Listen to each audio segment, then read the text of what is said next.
The night began in perfect suburban stillness, the kind of quiet that usually wrapped Pinewood estates like a soft blanket. The streets were lined with identical mailboxes, tidy lawns trimmed to regulation perfection, and porch lights that glowed like watchful eyes. Inside my home, the day had finally exhaled its last breath. I had just closed the file on a particularly grueling case and sat for a moment in the dim warmth of my living room, nursing a cup of tea. The house, though modest by some standards, was more than just wood and brick. It was my fortress of memories, filled with photographs of my children, shelves of books annotated with decades of thought, and heirlooms passed down like whispers from generations before me. It was, in every sense of the word, home. I had been asleep for less than an hour when the acrid scent of smoke clawed me out of dreams. At first, my mind scrambled to make sense of it. Perhaps someone's fireplace, a neighbor's late-night grilling. But the air thickened fast, harsh and bitter, and when I opened my eyes, an unnatural orange glow danced against my bedroom walls. My chest tightened as realization slammed into me. Fire. My house was on fire.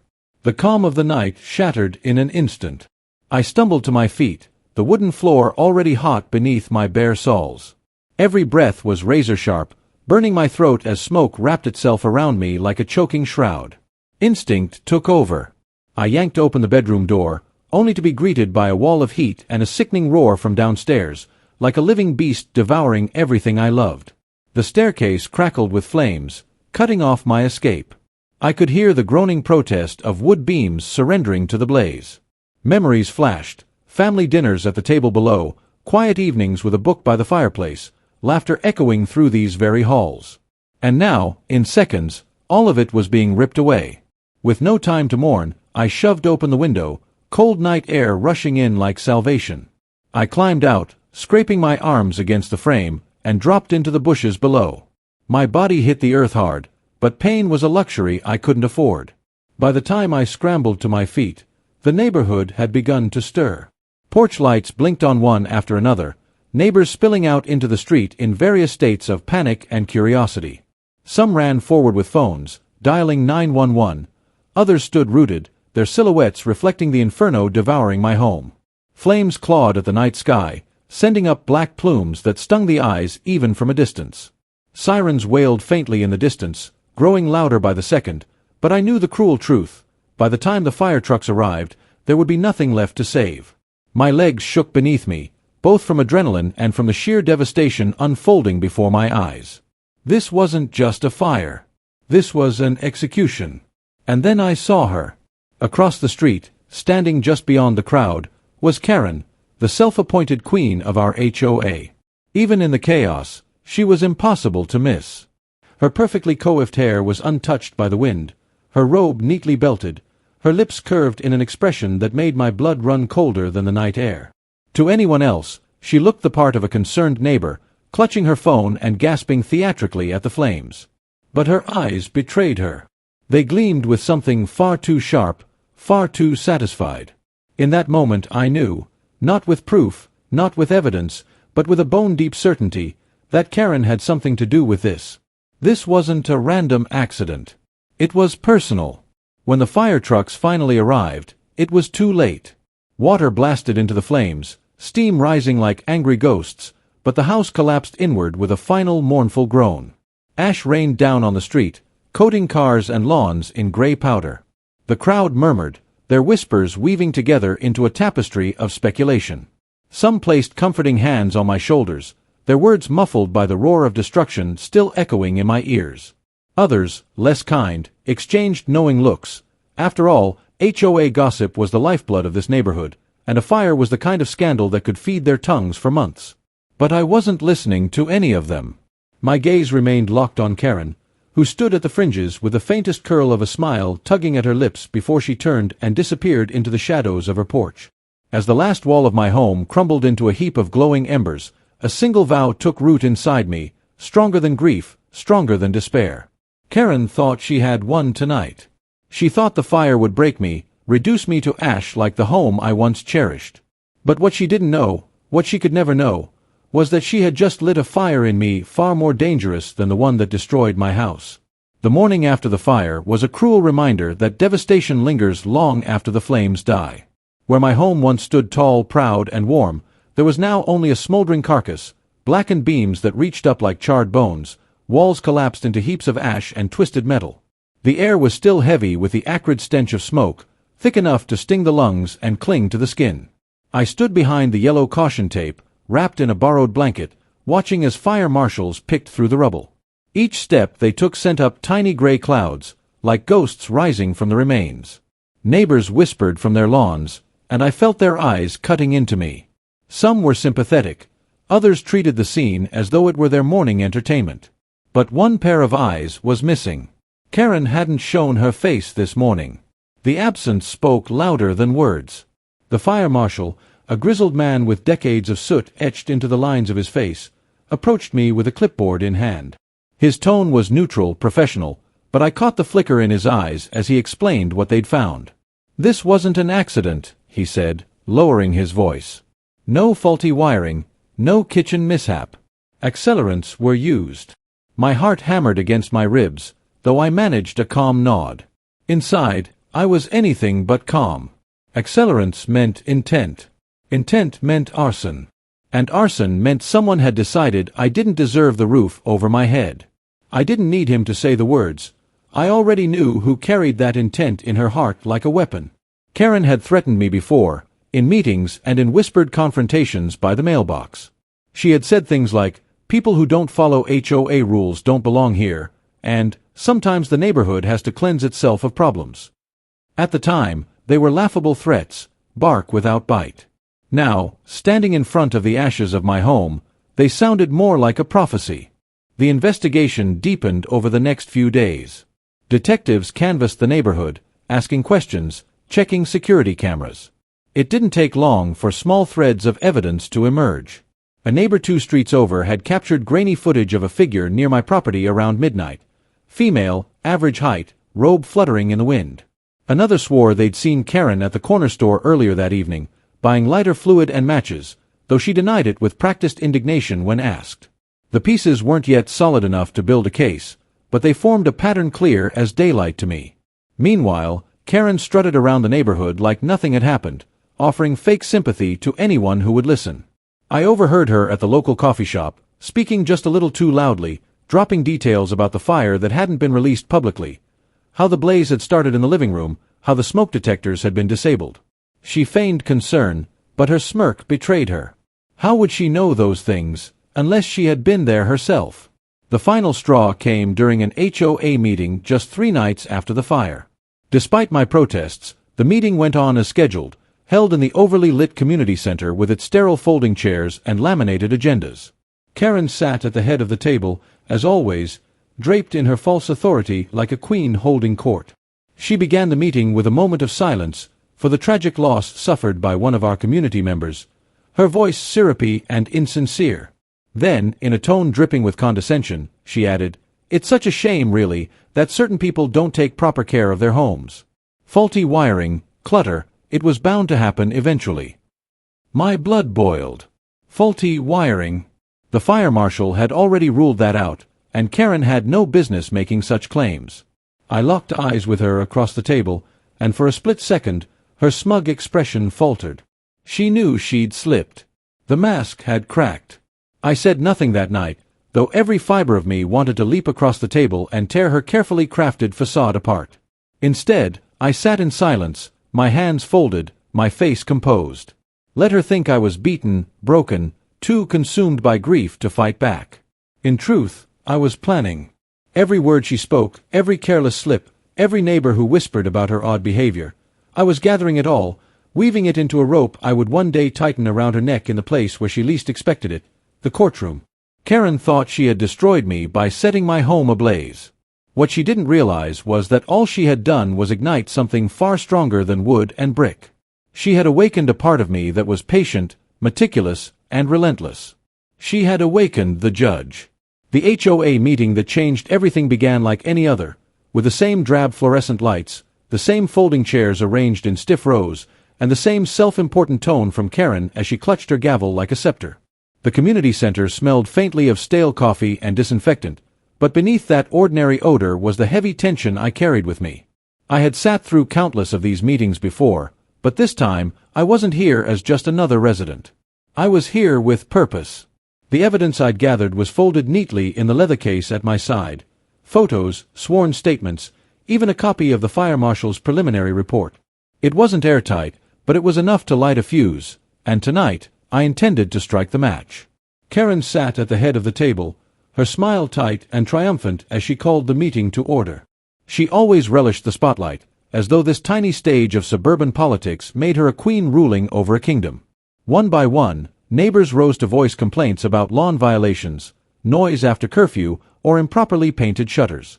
Petty, mundane things, the kind of distractions Karen thrived on. But beneath her performance, I noticed it again, the slip of arrogance, the way she spoke about me. "We all must do better to keep our neighborhood safe and clean," she said, eyes flicking to me like daggers. "After all, we don't want another accident." The word was sharpened to cut, and murmurs rippled through the crowd. That was my moment. I rose slowly, every eye turning toward me. The room grew quiet, save for the hum of the overhead lights. "Accident?" I asked, my voice low but carrying. "Is that what you're calling it, Karen?" Because according to the fire marshal, there was nothing accidental about it. Gasps echoed around the room, some neighbors shifting uncomfortably, others leaning forward with morbid curiosity. Karen's smile faltered, just slightly, but she quickly replaced it with a laugh. "Oh, please," she said, waving her hand dismissively. "You can't honestly be suggesting that I snapped open the leather case, laying out photographs on the table. One showed the security footage, a blurred figure moving near my property at midnight. Another displayed the receipt from the corner store, signed in Karen's unmistakable handwriting, for lighter fluid and matches purchased the night of the fire. I placed down statements from neighbors who had overheard her boasting about details no one else could have known. Each piece hit the table like a hammer, the room filling with a growing storm of whispers. Karen's face drained of color, her veneer of control cracking with each new revelation. "You're lying," she spat, her voice trembling now. "This is slander. You'll regret this." But her eyes darted, panicked, searching the room for an ally, and finding none. Before Karen could launch into another tirade, the sound of footsteps thundered through the hall. 2 police officers entered, their presence cutting through the tension like a blade. The room fell into stunned silence as the taller of the officers stepped forward, his voice calm but firm. "Karen Whitfield," he asked. "You're under arrest for suspicion of arson." Gasps filled the air, a collective shockwave rippling through the HOA assembly. Karen shot to her feet, knocking her chair backward with a clatter. "You can't do this. I run this neighborhood. You can't treat me like a criminal," she shrieked, but the officers were unmoved. They read her rights as one gently but firmly clasped handcuffs around her wrists. The sight was surreal. Karen, the queen of control, dragged low in front of the very people she had lorded over for years. She thrashed, her voice rising into a screech that echoed off the sterile walls. "This isn't over. You'll all regret this. She spat the word at me like poison. "This is your fault." I stood rooted, my expression unreadable, though inside my chest, my heart pounded with a grim satisfaction. For the first time, the neighbors saw Karen not as the all-powerful ruler of their streets, but as the criminal she truly was. As the officers guided her toward the exit, her shrill protests faded into the night. The crowd remained silent for a long moment, processing the spectacle they had just witnessed. Then, slowly, the whispers began. Shock, disbelief, relief. I gathered my papers back into their case, the weight of the moment heavy on my shoulders. This was only the beginning, I knew. Arrest was not conviction. There would be trials, lawyers, endless attempts by Karen to twist the narrative in her favor. But for the first time since the night my home was reduced to ashes, I felt a glimmer of justice rising on the horizon. She thought she had destroyed me. Instead, she had walked straight into the trap her arrogance had built. And the true reckoning, I promised myself as I looked around at the stunned faces of the HOA, was still to come. The courthouse was a cathedral of quiet power, its marble floors gleaming beneath the fluorescent lights, its high ceilings echoing with the faint shuffle of papers and footsteps. I had walked these halls for years in silence, in control, cloaked in the anonymity of my robe. But today, the weight of those halls felt different. Today wasn't just another trial. Today was personal. My chambers were hushed as I prepared for the case, the file open before me. The charge was clear: arson, property destruction, reckless endangerment. And the name at the top of the file, Karen Whitfield, burned hotter than the flames that had once consumed my home. I could hear the buzz outside as the courtroom filled. Reporters had caught wind of the story: a neighborhood fire, an HOA leader accused of arson, whispers of scandal. The press thrived on such contradictions, suburban peace unraveling into chaos. But they had no idea of the true storm about to break. I adjusted my robe, steadying my breath. Years of training had taught me composure, impartiality. But the human heart is not so easily tamed. As I placed my hand on the gavel, the weight of it reminded me of the fire's aftermath. The ashes, the ruined walls, the smirk on Karen's face as she watched it all burn. Today, that smirk would finally vanish. The bailiff's voice rang out, "All rise." Chairs scraped against the floor, and the courtroom shifted to its feet as I entered. I climbed the steps to the bench, every step deliberate, steady, a silent declaration of authority. I did not look at the defendant's table immediately. Instead, I set down my notes, adjusted my glasses, and scanned the room. Only then did I lift my eyes toward her.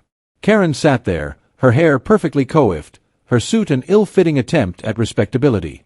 For the first time, there was no HOA board behind her, no carefully curated image of suburban power. Just Karen, the accused.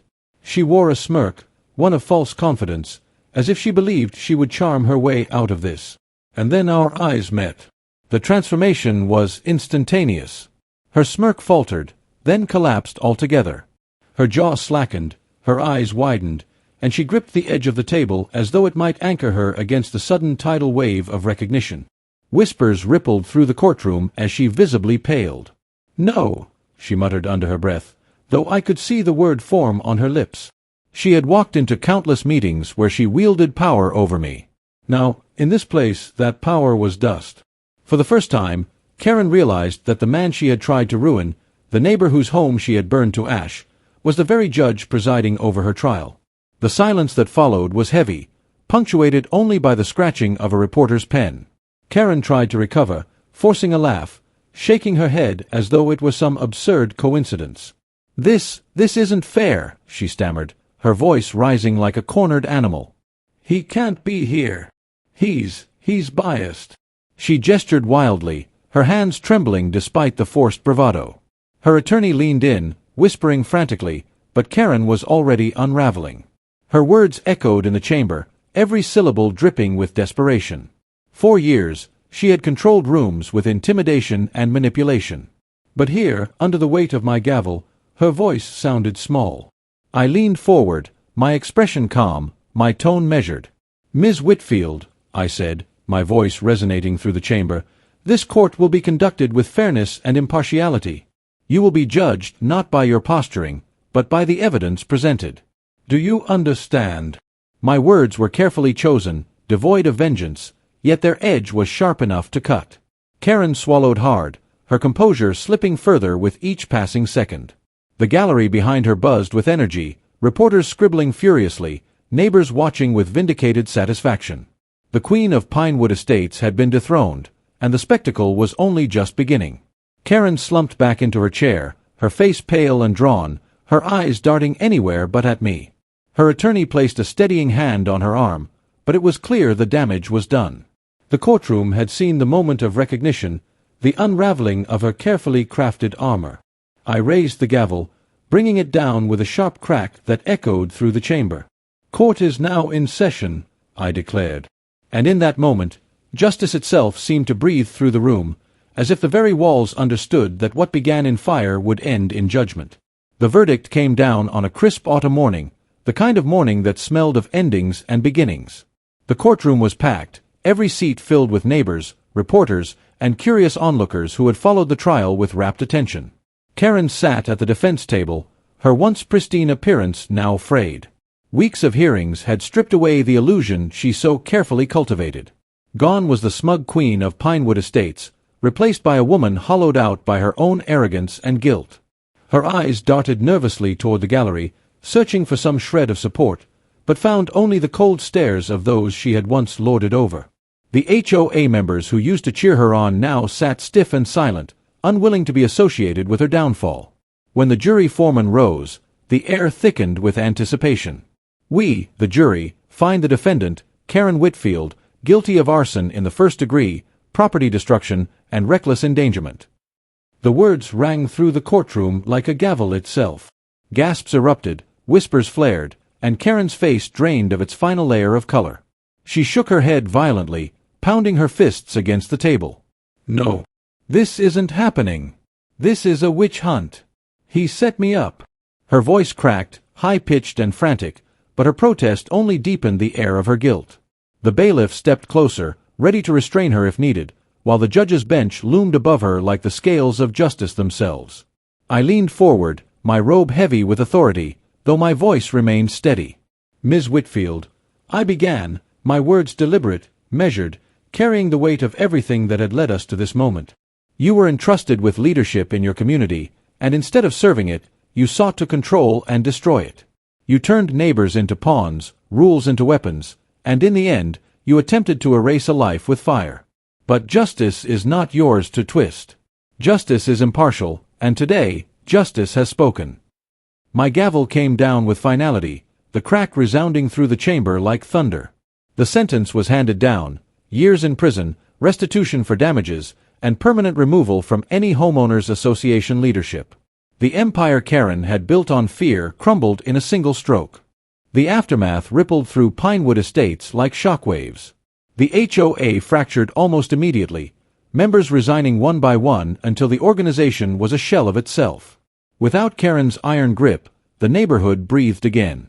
Lawns grew wild, children played freely, and neighbors who had once whispered in fear began to laugh together in open yards. For the first time in years, Pinewood Estates felt like a community rather than a kingdom. Karen's house, once a monument to her vanity, sat empty and abandoned, its windows dark, its paint peeling.